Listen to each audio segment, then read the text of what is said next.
अस्सलाम वालेकुम students, biomechanics के चैप्टर नंबर 5 के लास्ट लेक्चर में हम लोगों ने कवर किया कि हमारे पास क्या इंपॉर्टेंट रिस्पॉन्सेज होते हैं किसी भी मसल के टू द स्ट्रेच। अब हम डिस्कस करेंगे कि एक्टिव और पैसिव स्ट्रेचिंग के अंदर क्या डिफरेंस है। बेसिकली इस पार्ट के अंदर उसने आपको जॉइंट फ्लेक्सिबिलिटी को इंक्रीज करने के लिए कुछ टेक्निक्स बताई हुई हैं, ठीक है। उसके अंदर स्ट्रेचिंग है और यूजुअली स्ट्रेचिंग से ही रिलेटेड आपको वो रिस्पॉन्स बता रहा है। सबसे पहले अगर हम स्ट्रेचिंग की बात करें तो हमें पता है there are two different types of stretching. Stretching can be active stretching or it can be passive stretching. When we talk about active stretching, that means it occurs and it involves the contraction of the muscles. ठीक है, अब contraction of which muscle हमें पता है, हमने बात की थी कि एक मसल की लेंथनिंग के लिए ज़रूरी है कि उसका जो ऑपोजिट मसल यानी एंटागनिस्ट मसल है वो कॉन्ट्रैक्ट हो, यानी वो शॉर्टन पोजीशन में हो, उसके ऊपर कंसेंट्रिक मसल वर्क हो रहा हो। तो ठीक है, तो इसलिए वो कह रहा है कि produce by the contraction of the antagonist muscle. For example, if I want to lengthen the bicep muscle, I need to make sure that the tricep muscle is contracting. ठीक है, इसकी वजह से ही मेरे पास बाइसेप की जो है वो लेंथनिंग होगी। अगर हम बात करें पैसिव स्ट्रेचिंग की, तो पैसिव स्ट्रेचिंग के अंदर कोई भी एक्सटर्नल फोर्स है जो कि स्ट्रेचिंग के लिए रिस्पॉन्सिबल है, और वो एक्सटर्नल फोर्स कोई थेरेपिस्ट का हैंड हो सकता है, कोई ग्रेविटी की फोर्स हो सकती है, इसके अलावा कोई स्पेशल इक्विपमेंट या डिवाइसेस हो सकते हैं जिसके अंदर हमारे पास सीपीएम मशीन हो सकती है। इसके अलावा हम लोग डिफरेंट ऑर्थोटिक्स वगैरह यूज़ करते हैं जो कि यूज़ होते हैं कंटिन्यूली किसी भी पार्ट को जो है वो स्टैटिक स्ट्रेच अप्लाई करने के लिए।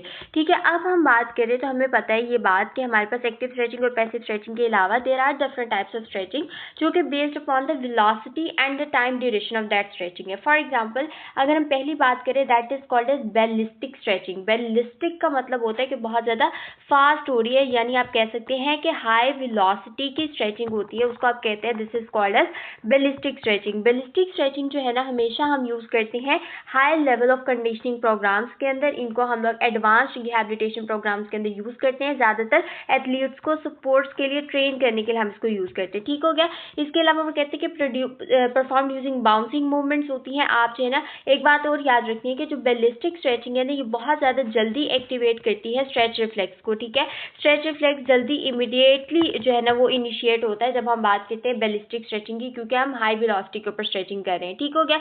बिल्कुल उसी तरह से यहाँ पर लिखा हुआ है कि perform using bouncing movement, momentum repeatedly extend joint position to beyond range of motion extremes. ठीक है, स्ट्रेच रिफ्लेक्स को जल्दी एक्टिवेट करती है. इसके अंदर ज़्यादा रिस्क होता है micro tearing of the muscle का और इंजरी का, क्योंकि आप बहुत ज़्यादा रैपिडली उसको कर रहे हैं और इसी वजह से आपका स्ट्रेच रिफ्लेक्स जल्दी इनिशिएट होता है, because it is a response. और हमें पता है कि बॉडी इमीडिएटली रिस्पॉन्स करती है to any kind of stress जो कि आपके जॉइंट्स के ऊपर या किसी भी बॉडी पार्ट के ऊपर प्लेस होता है. जब उसको लगता है कि there is a risk of injury तो वो इमीडिएटली रिस्पॉन्स शो करती है. So that's why ballistic stretching जो है वो जल्दी से इनिशिएट करती है स्ट्रेच रिफ्लेक्स को as compare to other types of stretching. ठीक है, नेक्स्ट हमारे पास अगर हम बात करें तो there is a static stretching. Static stretching जैसे कि नाम से पता चल रहा है, हम किसी भी स्ट्रेच को एक पर्टिकुलर ड्यूरेशन के लिए होल्ड करते हैं. फॉर एग्जाम्पल, अगर मैं बात करूँ 30 to 60 या 30 to 90 सेकेंड्स के लिए मैं एक मसल को लेंथन पोजीशन के अंदर होल्ड कर रही हूँ उसकी मैक्सिमम रेंज ऑफ मोशन में, तो उसको मैं कह रही हूँ that is called as static stretching. ठीक है, अब स्टैटिक स्ट्रेचिंग यूजुअली स्लो होती है. ठीक है, और इसमें हमारे पास हम होल्ड करते हैं उसको 30 to 60 सेकेंड्स के लिए किसी भी एक्सटर्नल फोर्स के through.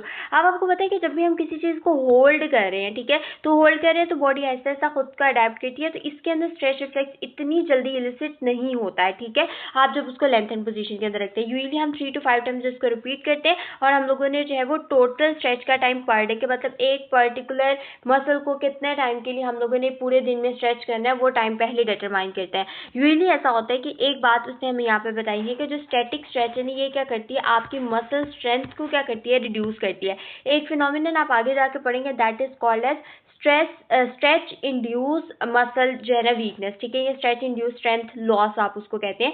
The reason is quite simple, जब भी आपका मसल लेंथन पोजीशन के अंदर होता है ना तो उसकी फोर्स जनरेशन कैपेबिलिटी जो है ना वो कम होती है, और स्ट्रेंथ की डेफिनेशन ही यही होती है कि आप आगे स्ट्रेंथ की डेफिनेशन भी पढ़ेंगे कि एक मसल की कैपेबिलिटी वो कितनी मैक्सिमम फोर्स जनरेट कर सकता है, उसको आप कहते हैं that is called as strength. ठीक है, तो जब हम लोगों को पता है कि जब हम उसको स्ट्रेच पोजीशन के अंदर रख रहे हैं और मसल को स्ट्रेच पोजीशन में हम रखते हैं तो उसके अंदर टेंशन जनरेशन क्या होती है, हमें पता है कम होती है, वो रिलैक्स पोजीशन के अंदर जाता है, उसकी लैक्सिटी होती है, तो टेंशन उसके अंदर कम होती है, यानी कॉन्ट्रैक्शन उसकी कम होती है। तो ऑब्वियसली हम जब स्ट्रेंथ की बात कर रहे हैं, टेंशन कैपेबिलिटी ही कम है, तो कितनी मैक्सिमम टेंशन हम कैसे उसको मेजर करेंगे? So that is called as reduce muscle strength, इसलिए हमें यहाँ पर देखने को मिलती है। ठीक है, इसके अलावा वो कहते हैं कि हमें पता है कि हम जो स्ट्रेचिंग है वो यूज़ करते हैं किसी भी ट्रेनिंग प्रोग्राम के स्टार्ट में, यानी वार्म अप के लिए, और हम लोग एंड पे यूज़ करते हैं कूल डाउन के लिए, ताकि जो है ना वो हम क्या रिड्यूस कर सके, सिंपली हमारे पास जो डोम्स यानी डिलेड ऑनसेट मसल सोरनेस का रिस्क है ना, उसको क्या कर सके, कम कर सके।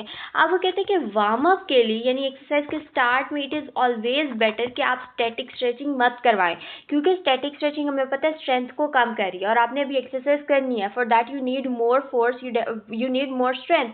तो इसलिए हम कहते हैं कि static stretching is not effective for warm up, while static stretching is effective for cool down. Cool down के लिए बहुत अच्छी है, क्योंकि हमें पता है कि जब भी कोई मसल बहुत ज़्यादा स्ट्रेस होगा, उसके अंदर टेंशन ज़्यादा होगी, वो टेंशन फटीग उसके अंदर जल्दी होगी, so at that time there is a need for relaxation for that muscle. तो इसलिए हम एंड पे कूल डाउन में हम क्या यूज़ करते हैं, स्टैटिक स्ट्रेचिंग, जबकि वार्म अप के लिए प्रायर टू एक्सरसाइज हम हमेशा डायनामिक स्ट्रेचिंग यूज़ करते हैं। ये बात आपने याद रखनी है, ठीक हो गया। उसके बाद उसने यही कहा है कि what are the effect of ballistic, और वही सारी बातें जो मैंने आपको भी बताई कि static stretching is more effective increasing joint range of motion both after a single bout, मतलब एक एक्सरसाइज के बाद, या आपने 4 हफ्ते के प्रोटोकॉल के बाद भी जो है वो सिर्फ एक आपने एक्सरसाइज का एक पर्टिकुलर टाइप के लिए एक बाउट एक्सरसाइज के लिए, यानी 1 से 2 बार आपने, 3 से 4 बार आपने एक मसल को एक ही दिन में स्ट्रेच किया।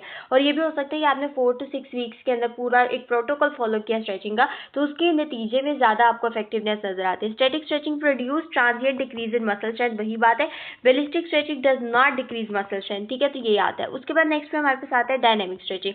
डायनेमिक स्ट्रेचिंग में हमेशा कंट्रोल मूवमेंट होती है, कंट्रोल डेवलपमेंट होता है। ठीक है, मसल पावर को इंक्रीज करने के लिए जरूरी होता है।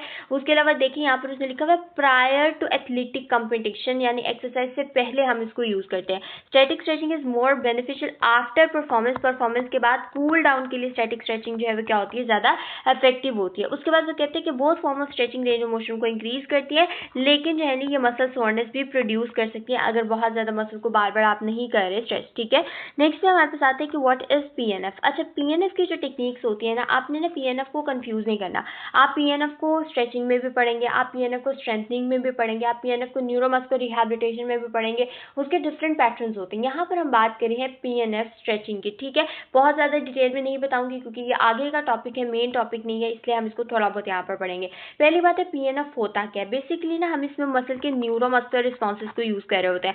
आपको याद हो तो मैंने आपको ऊपर पढ़ाया था कि हमारे पास गोल्जी टेंडन ऑर्गन्स होते हैं। मैंने आपको ऊपर बताया था कि हमारे पास मसल स्पिंडल्स होते हैं। मसल स्पिंडल हमने लोगों ने कहा था कि ये क्या करते हैं, आपके मसल के अंदर टेंशन को कम करते हैं। जीटीओस हमने कहा, ठीक है, और जो हम लोगों ने कहा था कि जो हमारे मसल स्पिंडल्स होते हैं ये क्या करते हैं, स्ट्रेच रिफ्लेक्स को इनिशिएट कराते हैं, यानी आपकी टेंशन को इंक्रीज कराते हैं, कॉन्ट्रैक्शन फैसिलिटेट कराते हैं।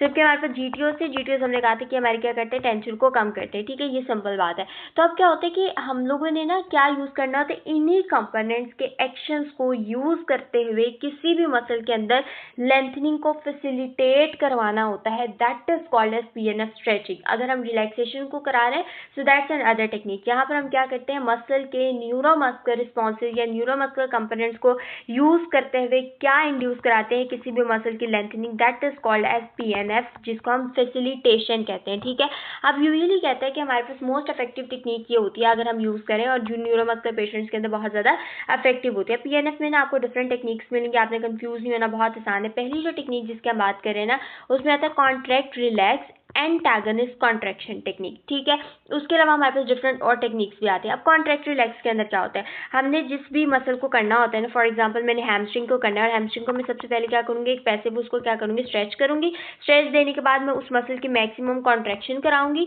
और कॉन्ट्रैक्शन कराने के बाद मैं दोबारा से, यानी हैमस्ट्रिंग को पहले मैंने स्ट्रेच किया, उसके बाद मैंने हैमस्ट्रिंग की ही कॉन्ट्रैक्शन कराई, उसके बाद हैमस्ट्रिंग के ऑपोजिट जो मसल्स होते हैं, यानी क्वाड्स फॉर एग्जाम्पल मेरे पढ़े हुए हैं, यानी हैमस्ट्रिंग के एंटागनिस्ट हमें पता है ना क्वाड्स ही होंगे। ठीक है, तो उसके बाद पहले मैंने हैमस्ट्रिंग को स्ट्रेच किया, उसके बाद मैंने हैमस्ट्रिंग की कॉन्ट्रैक्शन कराई, हैमस्ट्रिंग को रिलैक्स किया। ठीक, उसके बाद मैंने क्वाड्रिसेप की कॉन्ट्रैक्शन कराई, उसको थोड़ी देर के लिए होल्ड किया, उसके बाद मैंने उसकी रिलैक्सेशन कराई, यानी एंटागनिस्ट कॉन्ट्रैक्शन होगी। ठीक है, यहाँ पर अगर आप देखें तो उससे हम लोग को इसकी थोड़ी बात बताइए। फॉर एग्जांपल हैमस्ट्रिंग को पैसिवली स्ट्रेच किया, उसके बाद इसकी एक्टिव कॉन्ट्रैक्शन कराई, उसकी रिलैक्सेशन कराई हैमस्ट्रिंग की, और दोबारा से हम लोगों ने कॉन्ट्रैक्ट किया क्वाड्रिसेप्स को, ठीक है, सिंपल बात होगी, ठीक है। उसके बाद कंप्लीट रिलैक्सेशन हुई।